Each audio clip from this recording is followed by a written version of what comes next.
Agora na lição Cor, parte 1, Fundamentos. Esta é uma lição que talvez tenha muitas informações, então se familiarizem com as diferentes formas, pratiquem e quando for necessário, retornem essa lição aqui para recapitular o conteúdo. Então começando, basicamente existem duas possibilidades gerais para se colorir objetos e contornos no Corel. Uma delas é de forma manual, e a segunda forma é através de uma janela de diálogo, certo? Através do F11 ou clicando aqui nesse ícone de editar preenchimento. Mas vamos começar com a forma manual de se realizar o preenchimento, que eu acredito que seja a forma mais fácil, mais rápida também de se realizar o preenchimento. Então como é que a gente faz? A gente seleciona o objeto e com o botão esquerdo do mouse, o clique normal, a gente vem cá e clica na cor que a gente quiser. Vou clicar aqui em azul, por exemplo, e a gente tem o objeto preenchido. A gente também pode selecionar dois objetos e mandar preencher de uma vez só, né, quantos objetos a gente quiser. Para a gente preencher o contorno, a gente vai clicar com o botão direito do mouse. Né, vou pegar aqui e clicar, por exemplo, em verde. A gente tem um contorno agora em verde. Deixa eu selecionar tudo aqui, deixa eu botar vermelho agora. Então, com o botão direito do mouse, a gente preenche o contorno e com o botão esquerdo, o botão mais usado, a gente preenche o objeto. A gente tem uma opção também interessante na hora de preencher o objeto, que é selecionar aqui uma cor, a gente clica e segura por mais ou menos 3 segundos, deixa eu segurar aqui, e vai abrir aqui para a gente uma paleta de cores. Deixa eu fazer de novo, vou clicar, soltei o mouse, estou com o mouse solto agora, e aqui eu posso clicar tanto com o botão esquerdo quanto com o botão direito. Eu vou clicar com o botão direito para fazer o contorno, por exemplo. Então todos os contornos agora estão nessa corzinha verde. Vou fazer de novo, seguro por 3 segundos e solto. E agora eu posso clicar com o botão direito ou esquerdo. Vou clicar com o botão esquerdo agora para dar um preenchimento de azul. Certo? E outra forma que a gente tem de preencher é selecionando uma cor que a gente quiser aqui, a gente clica e arrasta ela para dentro e aqui eu solto sobre o objeto. E aí eu preencho. Eu posso fazer isso também com a borda. Eu posso vir cá e encostar na borda e eu preencho somente a borda do objeto. Então essas são as 3 formas de se realizar um preenchimento de objeto ou contorno de uma forma manual, certo? Vou mostrar uma outra coisa para vocês aqui. Se a gente não tem nenhum objeto selecionado, agora eu desselecionei, e eu clicar aqui, ele não vai preencher e vai abrir uma janela para mim me perguntando o que eu quero fazer. Deixa eu abrir aqui, deixa eu clicar. E vocês veem que abre uma janelinha. Essa janelinha está perguntando para a gente, né? Ative a seleção das propriedades do objeto padrão a serem alteradas. Né? O que acontece? Ele não vai alterar a cor de nada, porque eu não tenho nada selecionado, mas ele me pergunta se eu quero estabelecer um padrão. Então, a cor que eu escolhi agora, o azul, ela vai se tornar um padrão para os gráficos seguintes que eu criar. E aí eu posso escolher se eu quero que isso seja um padrão de uma mídia artística, de um texto artístico, de uma legenda, de dimensão de gráfico ou de texto parágrafo. Eu vou manter gráfico aqui para vocês verem, lembrando que eu cliquei na cor azul, deixa eu dar OK. E quando eu criar um gráfico aqui qualquer, o padrão passa a ser o azul. Certo? Porque já foi estabelecido. Eu vou fazer de novo, vou desselecionar os objetos, vou selecionar uma outra cor aqui, o vermelho agora, e aparece a janela para a gente novamente. Vou deixar marcada a opção gráfico, vou dar OK. Então, por padrão, qualquer gráfico agora, ele vai ser aberto na cor vermelha, certo? Agora eu vou apagar aqui algum desses itens para a gente ver a forma de se colorir através da janela de diálogo, certo? Deixa eu tirar aqui. Vamos continuar com esses 3 objetos aqui para a gente ver.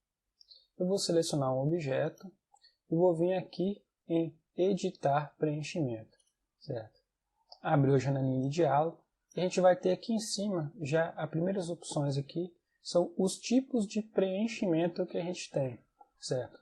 A primeira opção aqui é sem preenchimento, a segunda aqui é o preenchimento uniforme, que é o que nós estamos trabalhando, a segunda é o preenchimento de fonte, que é uma espécie de degradê ou gradiente, algo que a gente vai ver na lição seguinte especificamente, E aqui a gente tem outras opções, por exemplo, preenchimento vetor, preenchimento bitmap, preenchimento de 2 cores, preenchimento de textura e preenchimento de PostScript, certo? Eu vou pedir para essas opções aqui, que são opções bem simples assim, que vocês experimentem e conhecem como é que elas funcionam, certo?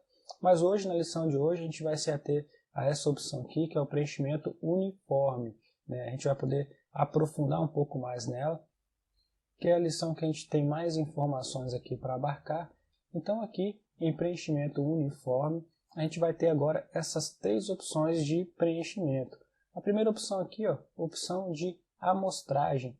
A gente simplesmente clica aqui onde a gente quiser e a gente vai ter a cor selecionada, certo? A gente vê que a cor anterior era essa aqui de cima e a cor que eu estou selecionando é essa cor aqui de baixo. Eu posso mudar aqui também esse bastãozinho aqui e alterando aqui também o nível de cor, certo? Então essa é a opção de trabalhar com a amostragem. Aqui a gente vê que a gente está trabalhando com a cor no padrão CMYK. E ao mesmo tempo, aqui ao lado ele mostra a mesma variação da cor em padrão hexadecimal. Em CMYK, lembrando que é a opção que a gente tem para imprimir, que a gente tem a combinação das cores ciano, magento, amarelo, que é o yellow em inglês, e cad black. Então a gente tem a combinação dessas 4 cores para poder formar qualquer outras cores. Então esse é o padrão de impressão para sempre que for realizar um trabalho de impressão, um trabalho gráfico, por exemplo, ou imprimir em casa na sua impressora, certo? E aqui a gente tem outras opções também de padrões de cor. O RGB, por exemplo, é o padrão de tela, né? O padrão utilizado para vídeo, para web, né? Para projeções, tudo que em geral é feito para se visualizar em tela, certo? A gente tem 3 opções aqui, tá vendo?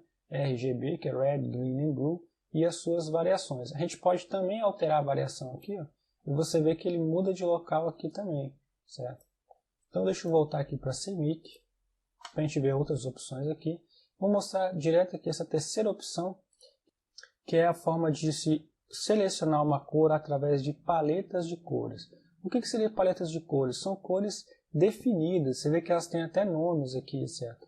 Então a gente pode escolher paletas diferentes. Aqui a gente está trabalhando com a paleta em CMYK, né? A gente pode escolher uma paleta em RGB, por exemplo, mas já são cores pré-definidas. Se eu alterar aqui, por exemplo, ele vai me dar outras cores também, mas você vê que elas todas já têm um nomezinho, são cores pré-definidas. Aqui a gente não consegue alterar esse valor de CMYK nem hexadecimal, a gente só pode simplesmente escolher uma cor aqui, certo?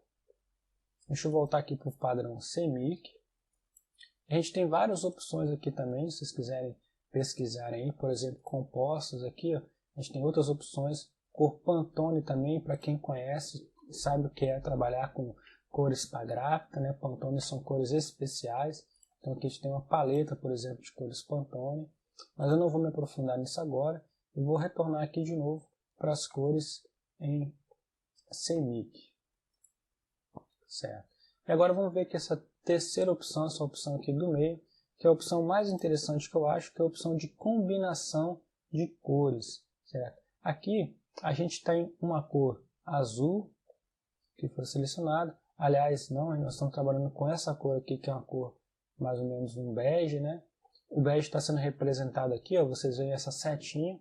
E a gente está trabalhando com a combinação de cor de forma pentagonal, né? Matriz ou matiz pentagonal, de pentágono. A gente pode escolher outras formas de combinação. Para quem já estudou um pouco de teoria de cor, vai entender isso aqui com facilidade imensa, né? Por exemplo, cores complementares são as cores opostas na nossa escala de cores aqui, né? Então, eu estou com essa cor aqui selecionada, a cor oposta é essa aqui, que ele traz aqui embaixo, esse azulzinho. Se eu mudar, eu posso clicar em mudar esse valor, ó, e a cor oposta está justamente aqui. Então ele me ajuda já a fazer uma combinação de cor harmoniosa, né? Essa combinação, essa lógica é uma lógica de harmonia de cores, certo? Escolhendo outras opções aqui, por exemplo, a gente tem triângulo, a gente tem outra opção de triângulo, a gente pode alterar aqui, ó, e ele vai alterar as cores aqui embaixo. Você vê que a cor da bandeira da Colômbia, Venezuela, né?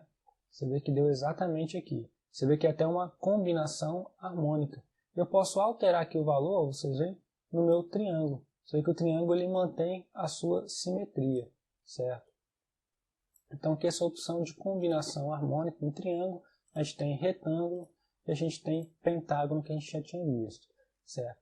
Então tá aqui, essas são as 3 principais opções de selecionar cores uniformes. Deixa eu dar um OK aqui, nessa que a gente escolheu. Então, na lição seguinte, nós vamos aprofundar um pouco mais em preenchimento interativo, que é essa ferramenta aqui, preenchimento interativo, que é uma opção de preenchimento em degradê ou gradiente, né, o nome que vocês querem dar, certo? Então a gente fica por aqui. Essa foi a lição cores e a gente vai continuar essa lição no vídeo seguinte. Então eu peço que vocês continuem aí.